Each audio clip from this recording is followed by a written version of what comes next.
supaya tanaman-tanaman ini tetap hidup. Kan mereka bisa bertahan hidup dengan air hujan. Iya, tapi kan hujan nggak selalu setiap saat turun. Jadi alangkah lebih baiknya kita rutin menyiram tanaman. Baik, Bun. Ya udah, Dodi, Bunda minta tolong kamu siramin pot yang sebelah sana ya. Bunda mau beresin di halaman belakang dulu ya. Nanti kalau sudah selesai jangan lupa diberesin ya. Siap, Bun.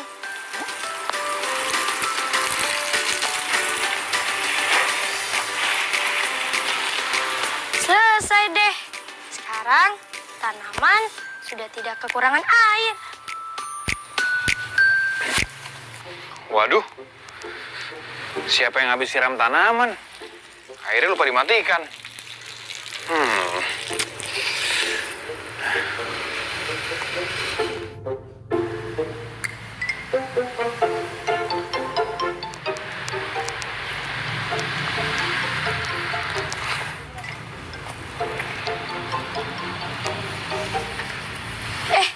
Kak Jo, lagi ngapain Kak Jo? Ini tadi ada yang siram tanaman, tapi airnya lupa dimatikan. Ya ampun, aku lupa Kak Jo. Tadi aku habis nyiram tanaman. Maaf ya Kak Jo. Oh, Dodi. Ya udah, nggak apa-apa kok Dodi. Tapi lain kali jangan lupa dimatikan ya. Karena kita harus menghemat air supaya kita bisa menjaga siklus air di bumi. Menjaga siklus air, Kak. Iya, hari ini kita cari tahu yuk bagaimana caranya menjaga siklus air di bumi. Tapi sebelum itu kita sapa dulu teman-teman di rumah. Halo teman-teman. Kembali lagi bersama Kak Jo dan juga Dodi dalam program Belajar dari Rumah. Hari ini kita akan belajar bagaimana menjaga siklus air. Apakah teman-teman tahu apa manfaat air untuk kita dan keluarga? Kalau tahu, sebutkan masing-masing 3 manfaat ya. Kak Jo, sebelum kita mulai, kita berdoa dulu yuk. Oke, Aku yang pimpin ya. oke boleh. Teman-teman, kita berdoa sesuai kepercayaan masing-masing ya. Berdoa dimulai. Berdoa selesai. Nah Dot, mumpung kita sekarang lagi di luar, kita sekarang olahraga ringan dulu yuk. Supaya badan kita semakin rileks dan semakin semangat, oke? Oke. Teman-teman di rumah juga ikut Kak Jo ya. Sekarang kita mulai olahraga ringan ya. Ikutin Kak Jo dan kita hitung bersama-sama. Gerakan pertama. 1, 2, 3, 4, 5. Gerakan kedua. 1, 2, 3, 4, 5. Ke bawah. 1, 2, 3, 4, 5. Ke atas. 1, 2, 3, 4, 5. Sudah selesai deh. Hari ini jadi lebih semangat nih. Kak Jo, kita masuk ke dalam yuk. Yuk. Yuk.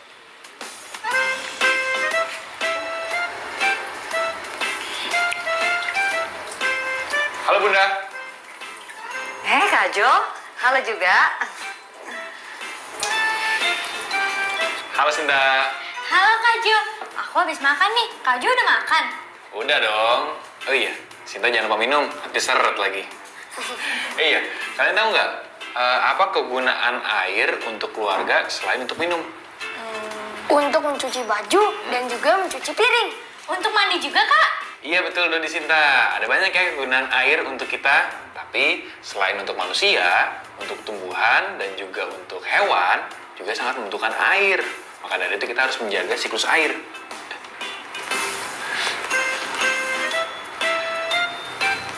Emangnya cara menjaga siklus air itu gimana, Kak? Jadi, semua makhluk hidup itu, baik itu manusia, hewan, atau tumbuhan, membutuhkan air. Kita harus menjaga kelancaran siklus air. Cara-caranya yang pertama adalah menghemat air. Kita juga tidak boleh mengotori parit dan juga sungai, karena itu tempat mengalirnya air.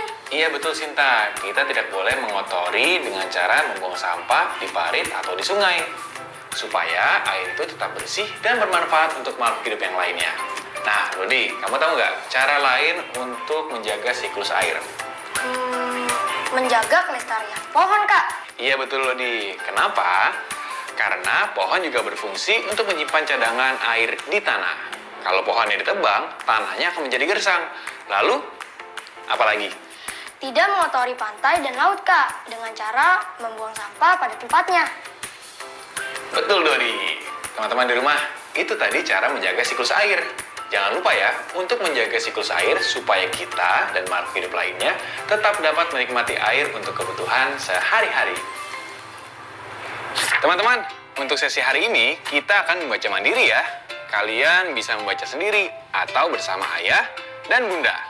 Kalian bisa memilih buku bacaan kalian sendiri ya. Kalian juga bisa memilih bacaan dari laman berikut ini. Laman pertama adalah Literacy Cloud. Lalu yang kedua, kalian bisa membuka Let's Read Asia. Dan yang ketiga, ada Badan Bahasa Kemdikbud Republik Indonesia. Kalian juga bisa menceritakan kembali ya kepada ayah dan bunda. Selamat membaca teman-teman.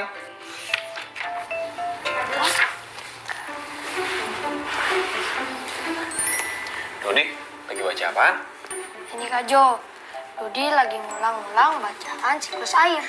Oh, berarti sekarang Dodi udah mulai paham ya tentang perjalanan siklus air. Sudah dong Kak. Teman-teman di rumah tentu masih ingat tentang perjalanan siklus air yang telah kita pelajari hari kemarin kan? Yuk, sekarang kita menulis tematik bersama Dodi dan juga Sinta. Sekarang, coba Dodi dan juga Sinta tulis perjalanan siklus air yang kamu ketahui. Ya Kak. Perjalanan siklus air dimulai dengan penguapan air laut. Air laut menguap ke langit saat terkena sinar matahari yang panas. Saat di langit, uap air mengembun, membentuk butiran air yang semakin banyak dan membentuk awan. Perjalanan siklus air berlanjut. Awan-awan yang terbentuk dari pengembunan uap air berkumpul dengan awan lainnya dan tertiup ke atas daratan. Awan itu membentuk kumpulan awan besar dan menjadi berat. Awan itu menurunkan hujan. Perjalanan siklus air berlanjut saat air hujan yang turun ke daratan menuju ke beberapa tempat. Air hujan yang turun ke permukaan tanah mengalir ke parit dan ke sungai. Kemudian air yang mengalir melalui parit dan sungai terbawa kembali ke laut. Wah, bagus sekali kamu Dodi. Kamu menuliskannya dengan sangat lengkap. Iya, Dodi, Sinta, kita sekarang akan melakukan percobaan yuk. Percobaan apa Kak? Proses terbentuknya awan dan terjadinya hujan. Memangnya bisa Kak? Gimana caranya? Bisa dong, kita bisa dengan cara melakukan percobaan sederhana. Tapi kita harus siapkan beberapa bahan dulu ya, yaitu wadah besi, gelas atau cangkir, plastik wrap, dan air panas. Kalian berdua mau kan bantu Kak Jo untuk menyiapkan bahan-bahannya? Beres Kak. Jadi sekarang bantuin Kak Jo siapin bahan-bahannya ya. Yuk. Kak, sudah ketemu wadahnya? Belum nih. Oh, ya udah. Kalau gitu kita hitung dulu yuk. Berestimasi dan berhitung. Aku mau tanya, kalau cara memperkirakan perkalian bilangan itu gimana sih, Kak? Memangnya berapa bilangannya?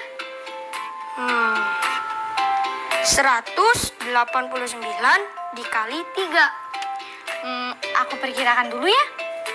Teman-teman di rumah, coba kalian perkirakan perkalian tersebut. Nanti kita lihat bersama ya. Apakah estimasi teman-teman mendekati lebih dari hasil atau mendekati kurang dari hasil? Jangan lupa diskusikan dengan ayah dan bunda ya.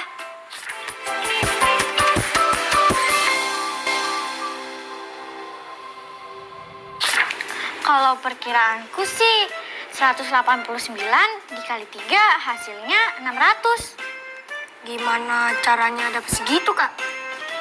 Bilangan ratusannya aku bulatkan ke bilangan terdekat.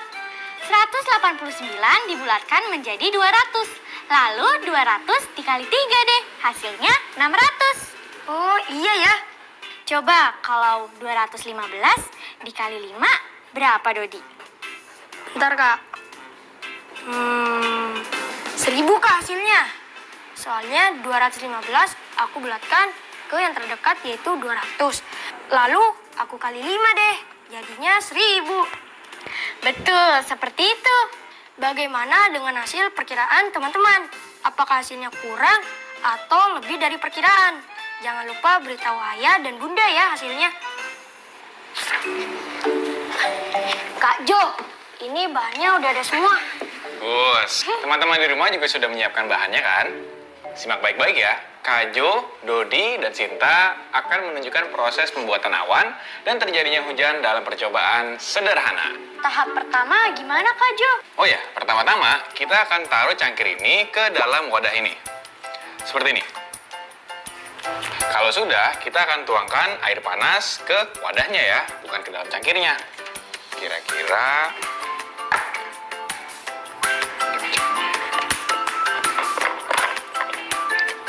Kira-kira setengah wadah.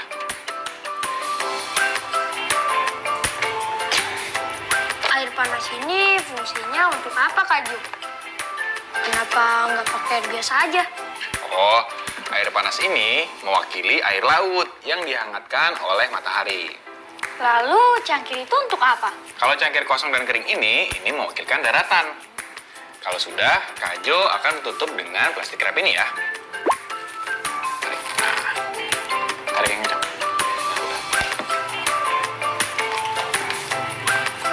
Loh, kok ditutup Kak? Apa? Nah, plastik wrap ini kegunaannya adalah agar tidak ada udara yang keluar dari wadah ini. Oh iya ya Kak. Sekarang sudah tertutup rapat seperti ini. Selanjutnya kita akan taruh di bawah sinar matahari selama 3-4 jam. Wah, lama ya Kak? Iya, nanti kita lihat ya. Kira-kira apa yang akan terjadi. Yuk, sekarang kita letakkan ke halaman depan. Ayo Kak.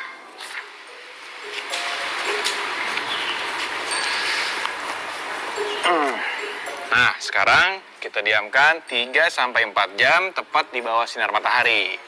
Wah, aku udah gak sabar nih. Ayo Kak, kita masuk ke dalam. Yuk.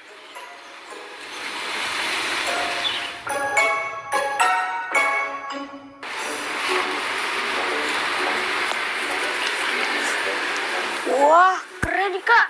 Ada titik airnya begitu. Iya, titik air ini adalah gambaran awan terbentuk. Kalau dibuka plastiknya gimana Kak? Oke, Kaji buka ya. Nah, Dodi, Sinta, coba perhatikan titik-titik air yang ada di plastik ini. Ini akan jatuh ke cangkir ini. Wah, iya bener Kak. Cangkirnya terisi dengan air. Iya, kita bisa mempelajari terbentuknya awan dan turunnya hujan hanya dengan percobaan sederhana ini. Keren banget ya Kak. Teman-teman di rumah bisa juga melakukan percobaan bersama ayah dan bunda ya, untuk mengetahui bagaimana awan terbentuk dan turunnya hujan. Selamat mencoba!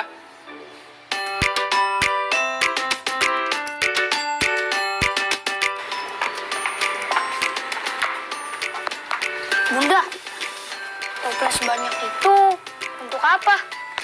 Ini Bunda mau memelihara ikan. Jadi Bunda harus siapin toples berisi air. Berapa banyak air yang harus digunakan untuk mengisi toples ini, Bun? Setiap toples ini Bunda harus isi air 230 ml. Nah, kamu tahu nggak Dodi, berapa total air yang dibutuhkan? Berapa ya? Kak Jo tahu nggak? Gimana kalau kita cari tahu bersama-sama? Gimana? Ayo Kak, supaya aku tahu cara menghitungnya. Aku catat ya Kak. Ya. Teman-teman juga ingin membantu Dodi dan juga Bunda menghitung jumlah air yang dibutuhkan untuk mengisi seluruh toples ini. Yuk, sekarang kita belajar bersama-sama. Sudah nih. Tadi ada berapa toples ya, Dot ya? Ada 7 toples dan masing-masing ingin diisi dengan 230 ml. Oke, 230 ml dan 7 toples ya. Berarti karena bilangan 230 itu cukup besar, kita bisa memecahkannya ke dalam bilangan yang lebih sederhana ya. 100, 100, 10, 10, dan 10. Oh iya, jika dijumlahkan hasilnya 230 ya? Betul, Dodi. Nah, setelah itu masing-masing bilangan kita kalikan 7. Nah, kenapa dikalikan 7 ya? Itu karena toples yang ada di depan kita ada 7 buah. Nah, sekarang coba Dodi hitung. Sudah nih Kak. Oke. Hasilnya 700, 700, 70, 70, dan 70. Nah, sekarang kita jumlahkan semuanya ya. Supaya tidak bingung, yang bentuk ratusan kita jumlahkan dengan sesamanya. Dan yang bentuk puluhan kita jumlahkan dengan sesamanya juga ya. Baru setelah itu kita jumlahkan semuanya. 1400 ditambah 210. Hasilnya 1610. Betul nggak, Kak? Betul, Dodi. Jadi, total air yang dibutuhkan adalah 1610. Jawaban teman-teman di rumah gimana? Betul juga kan? Hebat. Berarti sekarang sudah paham ya cara menghitungnya? Bun, jumlah air yang dibutuhkan 7 toples ini adalah 1610 ml. Wah, hebat kamu, Dodi. Wah, berarti Dodi sekarang sudah paham ya. Bagaimana dengan hasil teman-teman di rumah? Apakah betul juga? Keren, betul juga ya. Berarti kalian juga sudah paham nih bagaimana cara menghitung perkalian ini. Kalau gitu, yuk sekarang kita bereksplorasi. Sebelum kita mulai bereksplorasi, jangan lupa ya untuk melengkapi lembar pengamatan penguapan hari ini dan tulis hasilnya. Apakah kamu punya bukti terjadinya penguapan? Ceritakan ya kepada ayah dan bunda. Sudah hari ketiga ya, Kak. Kalau gitu, ayo kita lihat. Ayo. Dodi, jadi gimana hasil percobaan kali ini? Wah, gelas pertama habis yang berisi 3 sendok makan. Air habis di hari ketiga. Wah, berarti Dodi menemukan hasil penguapan tuh di percobaan kali ini. Ya, Kak, jadi kesimpulan pada percobaan air yang terjadi selama 3 hari menunjukkan bahwa gelas pertama habis, gelas kedua sisa sedikit, dan gelas ketiga lebih banyak daripada gelas kedua. Kenapa bisa berkurang ya Dot airnya? Ini karena masing-masing gelas berisi air yang diletakkan di bawah sinar matahari ini mengalami penguapan. Sehingga sedikit demi sedikit air berkurang. Oh gitu. Ternyata air pada gelas Dodi mengalami penguapan. Bagaimana dengan hasil pengamatan teman-teman di rumah? Apakah air dalam masing-masing gelas juga mengalami penguapan? Jangan lupa ya, menuliskan hasil pengamatannya dan ceritakan kepada ayah dan bunda. Dodi, tadi kan kamu sudah cari tahu bagaimana caranya mencari hasil perkalian. Nah, supaya semakin paham, sekarang kita bereksplorasi yuk. Boleh, Kak. Teman-teman di rumah juga ikut bereksplorasi yuk. Perhatikan ya Dodi, ini adalah soal pertamanya. Soal pertama, coba isi keterangan yang kosong dengan bilangan yang kamu inginkan. Ayah menggunakan titik-titik wadah, dan setiap wadahnya akan diisi dengan titik-titik mililiter air. Tulis juga perkalian yang kamu buat. Oke, Kak.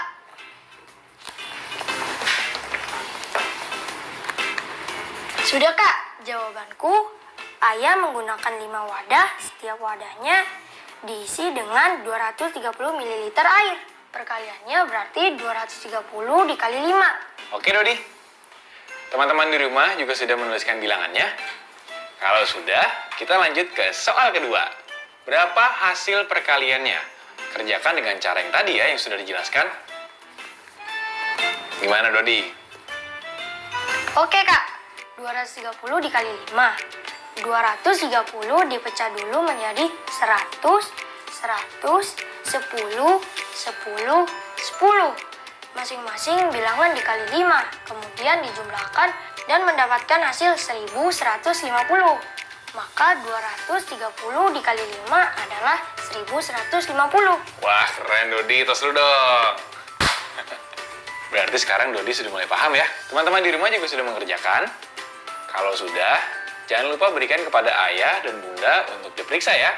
Selamat mencoba. Kak Jo, aku kan masih ada tugas proyek akhir minggu yang belum selesai.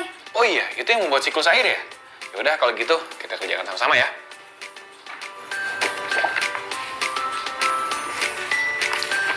Teman-teman, yuk kita melanjutkan proyek akhir minggu. Kemarin kita sudah membuat gambar matahari, laut, dan gunung. Jangan lupa disiapkan ya. Nah, ini dia tugas kemarin. Teman-teman juga sudah menyiapkan gambarnya kan? Kalau sudah, lihat kembali ya panduan untuk membuat poster. Kita sudah selesai mengerjakan panduan yang pertama nih, yaitu menggambar laut, matahari, awan, daratan, dan sungai. Hal yang kita lakukan sekarang adalah menuliskan nomor berurutan pada setiap bagian gambar. Kemudian menambahkan tanda panah sesuai dengan urutan gambar. Lalu menuliskan perjalanan siklus air sesuai dengan urutan. Kalau kalian mengalami kesulitan, kalian bisa membaca kembali lembar cerita 4 di halaman 92 sampai 96. Atau kalian bisa bertanya kepada ayah dan bunda. Oh iya, jangan lupa ya, diwarnai sesuai selera kalian. Selamat mencoba.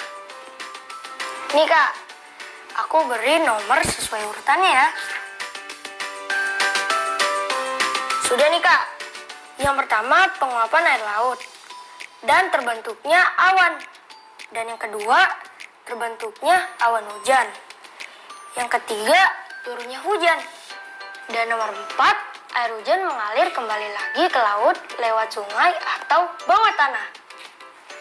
Coba sini Kak Jo lihat. Wah, udah bagus ya Dot ya. Urutannya udah benar. Teman-teman di rumah punya Dodi udah jadi nih. Apakah kalian sudah selesai membuat poster perjalanan siklus air? Kalau sudah, tunjukkan kepada ayah dan bunda. Oh iya, setelah selesai, jangan lupa ya menuliskan laporan proyeknya. Sudah selesai ya kegiatan kita hari ini. Kita ulang yuk. Apa saja yang sudah kita pelajari hari ini? Hari ini aku lupa mematikan keran air. Dan di situ membuat Dodi sadar untuk menghemat air dan menjaga siklus air. Karena tidak cuma Dodi yang membutuhkan air, tapi tumbuhan dan hewan juga. Iya Dodi, kita harus selalu menjaga siklus air. Caranya adalah menghemat air, tidak mengotori sungai, dan parit. Menjaga kelestarian pohon, lalu tidak mengotori pantai dan laut. Iya Kak, tadi aku juga belajar menghitung perkalian saat Bunda ingin mengisi toples untuk tempat ikan. Selain itu, aku juga selesai membuat poster perjalanan siklus air. Nih Kak, bagus kan? Wah, bagus sekali Dodi. Bunda pasti senang kalau melihat postermu. Terima kasih Kak. Banyak sekali ya yang udah kita pelajari hari ini. Kita jadi tahu sekarang caranya menjaga siklus air dan semakin paham perjalanan siklus air. Teman-teman di rumah pasti juga sudah mendapatkan banyak pelajaran kan hari ini. Semoga teman-teman di rumah terus berlatih ya. Akhirnya sekarang kita sudah sampai pada penghujung acara nih. Terima kasih kepada teman-teman kelas 3 yang sudah selalu mengikuti program belajar dari rumah. Terima kasih juga kepada Ayah dan Bunda hebat yang selalu menemani teman-teman kelas 3 belajar dari rumah ya. Sampai ketemu lagi. Dadah! Sampai jumpa. Sekarang tetap belajar dari rumah ya teman-teman. Ingat, jaga jarak, rajin mencuci tangan, dan pakai masker agar kita mencegah penyebaran COVID-19. Sampai jumpa.